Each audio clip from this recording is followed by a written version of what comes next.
Good evening বন্ধুরা সকলকে। আজকে একটু সন্ধ্যাবেলা ভাবলাম সব ঘরেরই জলখাবার করবো, তার জন্য কুরকুরে চিকেন পকোড়া করলাম ছেলের জেদের জন্য। ছেলে অনেকদিন ধরেই বলছিল একটু খাবে চিকেন পকোড়া, তো করলাম। এবারে একটু বলেছিলাম যে সবাই আসবে, যেহেতু মামা মাসির মেয়ে সবাই এসেছে, তার জন্য একটু চিকেন কষাটাও করছি। আর বোনকে তো একটু বললাম বোন একটু ধুয়ে দে, কারণ কি আমি একদম ক্লান্ত হয়ে গেছি, প্রচণ্ড গরম, চোখ দেখে বুঝতেই পারছো। তো বলেছি যখন আমি করবো তাহলে চিকেন পকোড়াটাও করেছি। এখানে চিকেন কষা করার জন্য এখানে চিকেন নিয়ে নেওয়া হয়েছে ধুয়ে, তার মধ্যে তোমার নুন হলুদ ও সরষের তেল মাখিয়ে নিয়ে ভালো করে হাত দিয়ে মাখিয়ে নিলাম, তাহলে ভেতরে ভেতরে মশলাগুলো ঢুকে যাবে আর ম্যারিনেট করা থাকে কিছুক্ষণ। আর এই আলুগুলো তেলে ভেজে তুলে রাখা হয়েছে। আর এখানে গোটা গরম মশলা ফোড়ন দিয়ে পেঁয়াজ কুচি করে পেঁয়াজটাও ভেজে নিয়েছি, তার মধ্যে তোমার আদা পেঁয়াজ রসুনের পেস্ট দিয়ে পেঁয়াজটা হালকা ব্রাউন হয়ে গেলে ওর মধ্যে মশলাটা দিয়ে দেবো।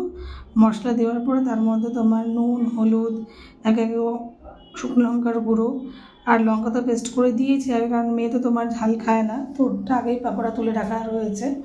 আর এখানে তোমার চিকেন যে ম্যারিনেট করে গেছিলাম সেটাও মিশিয়ে দিয়েছি। এবারে কষা হতে হতে একটু রেস্ট নিলাম, তার মধ্যে আবার এসে দেখছি একবার করে। তারপরে প্রচণ্ড গরম, তাই জন্য ঝোলটা একটু হালকাই করব। আর সবাই মোটামুটি খুব ক্লান্ত হয়ে রয়েছে, এখানে গরম ভাতও করে নিয়েছি। আর এই একদিকে তোমার চিকেন, আর এখানে দেখো গরম মশলা একটু গুঁড়ো ছড়িয়ে নিচ্ছি। এটা হচ্ছে তোমার আমাদের ঘরেই করা গরম মশলা, জায়ফল জয়িত্রী দিয়ে আর গোটা এলাচ লবঙ্গ সব দিয়ে করে রেখেছি। খুব সুন্দর একটা গরম মশলা পেস্ট তৈরি করা আছে।